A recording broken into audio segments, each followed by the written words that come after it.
Well, you know what time it is now, folks. We got another package fresh off of eBay. Let's see what we got here.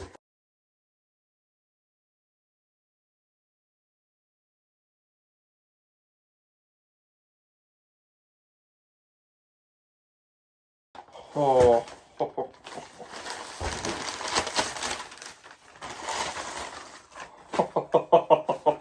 Look at that thing. Hello, it's me again. You knew that this was coming anyways. Now it's time to talk about the history of this gun. But before I can tell you about this air gun, I have to tell you about somebody. This is Buck Jones, a popular American actor known for starring in Western films. Buck Jones was born on December 12, 1891, on the outskirts of Vincennes, Indiana. In 1907, just a month after his 16th birthday, Jones decided to join the United States Army. Following an honorable discharge in 1913, Jones went to work on the 101 Ranch in Bliss, Oklahoma, where he met Odile Osborne. The two got married in 1915. When Osborne became pregnant, Jones would leave the cowboy life behind and become a stuntman for Universal Pictures. Jones would get several starring roles in silent films all throughout the mid to late 1920s.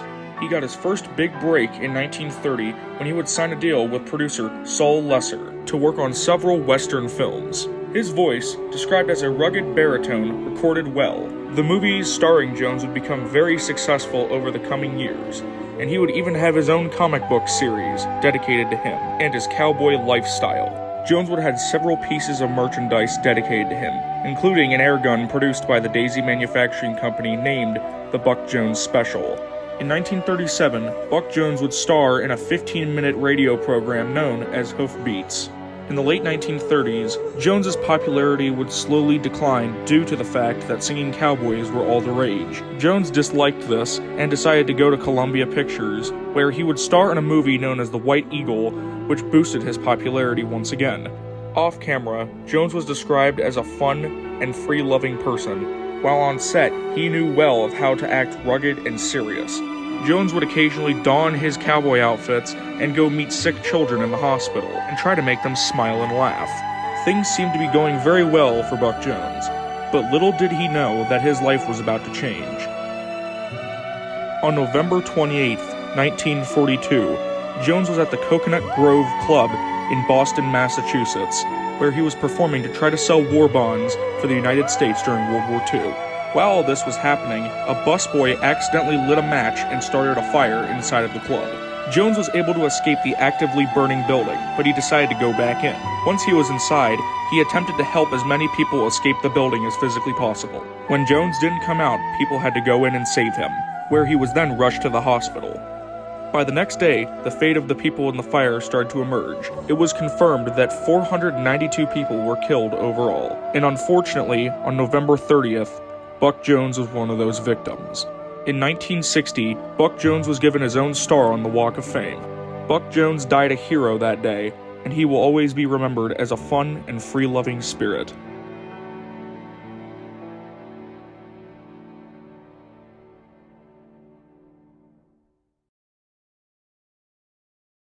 Alright, now that you're done crying, let's get into this air gun. This air gun, produced by the Daisy Manufacturing Company, is the Buck Jones Special. Modeled after the Markham King No. 5 Junior Pump Rifle, this rifle was specifically designed for the actor Buck Jones. It was sold from 1934 all the way to 1942.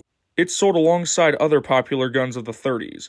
It would also be sold for only 2 years alongside the Red Ryder carbine. The nickname given to the pump-action style of the rifle was the trombone-style slide. The rifle was especially unique due to the fact that it was one of only 2 pump-action rifles Daisy produced at the time, the other one being the infamous elbow slide-action Model 25. This thing is actually sweet. Oh my gosh, look at this relic.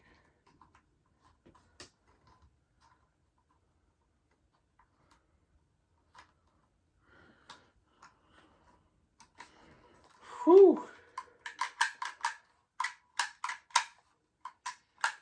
It seems a little bit odd. Yeah, look at that. That is the one and only Buck Jones Special. Whew, that thing is beautiful. 1934 is when this thing came out. Whew, I even got the compass I have. I got the compass one of these things. So let's see how well she fits. Whew. Now you're gonna need to like hammer that thing down in there. She's a little bit dirtier than what I thought she would be, but hey, it's a complete gun. Doesn't look like anyone tried to take this bad boy apart. It is missing a few screws. That is, what the... That's not even the right screw. There's a bolt on the side here. Right here. This ain't even the correct bolt. This one's definitely a replacement one. I'll have to go get that replaced eventually. But yeah, this is... This thing is a hot piece of machinery. Now let's go fire it. Alright, now we're outside with the 107 Buck Jones. To load this thing, I don't know if I said it on the little history video that I did for this. You load it in via right here. You twist it, and then it loads directly into the shot tube. So let's do that really quick. Okay, there's a mosquito that got me. Come on. I'm gonna just load them in individually. Let's see. I don't know how many we got, but I'd say we have at least about 7 to 10 that we just load in. We'll fire in the premium steel ones. And you just twist it back. Then I'm gonna put the safety glasses on first before I do this. All right, glasses are on. Let's do this. As you can see down there, we have some things to shoot at. We have a cardboard box. We have 2 bottles of water, and then we have of course, the metal target. So let's see what we get. 3, 2, 1. Ooh. They weren't lying about this thing being silent. All right, I'm gonna bring you up to see what we got. So as I saw, and yep, there we go. Got a little bit of bleeding. Oh, I think I got a little bit on my sock, but that's fine. All right, let's go hit some more things. All right, let's get her back. 3, 2, 1. Huh. I hit the cardboard box, but it appears that the bead is stuck inside of it. Here, hold up. Let me bring you up closer. Right there, you can see of where I shot, but it didn't go directly through it. It went into it. It's really good in there. And it's stuck. It didn't even make it through the cardboard box. All right, now that we're back, I'm gonna try to stop delaying here. 3, 2, 1.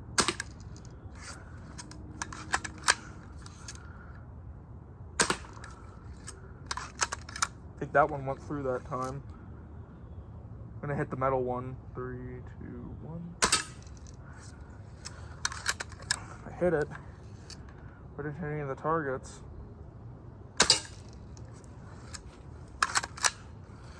Okay.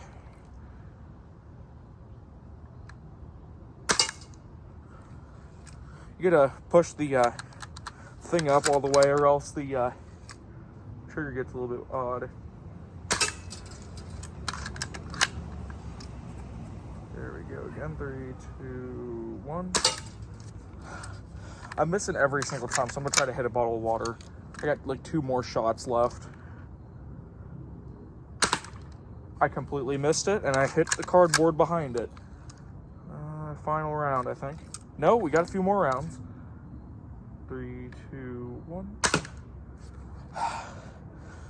This is really putting a workout on my arm. I don't know if I said this in the history part either, but this gun was harder to pump, considering this was back in the day when Daisy wasn't trying to market. I mean, they were marketing towards children, but it was back in the day whenever Daisy didn't really like think about children, before they had safeties on guns, and this thing's hard to pump. I thought we were out. I genuinely thought we were out. I was doing a safety pump really quick. All right, this should be the last one. Yeah, that's it. Would just like to take a second to show off how beautifully engraved this is. I know the surface rust isn't really allowing you to see it, but you can just see perfectly Buck Jones through there.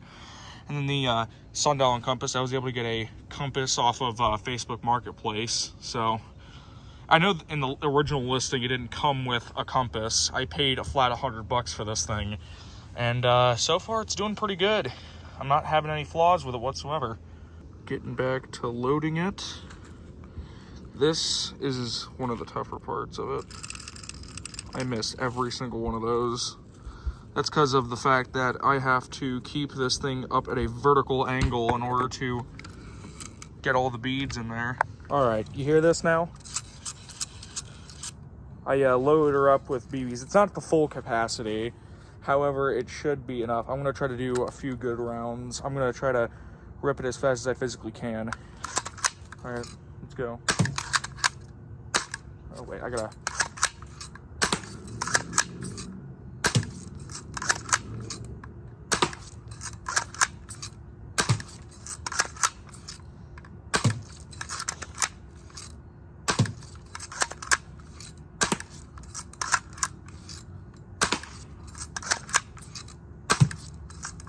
I'm hitting the water a whole lot.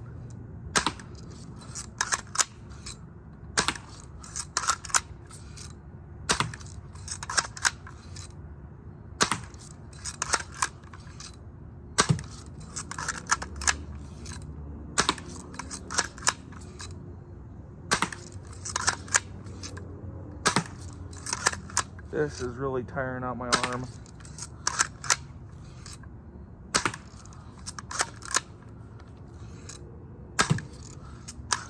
Oh, jeez. That is killing me. Oh, my God. I would be going faster right now, but my arm is killing me.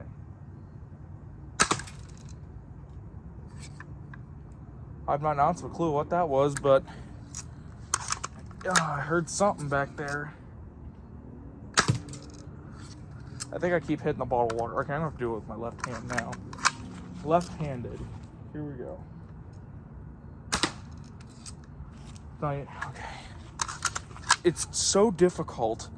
Like, if you, you do not understand how difficult it is to pump this thing. This thing is 90 years old to the day. I mean, not to the day, to the year. It's 90 years old. 1934 is when this was produced. And I'm surprised it's able to fire this well after this long.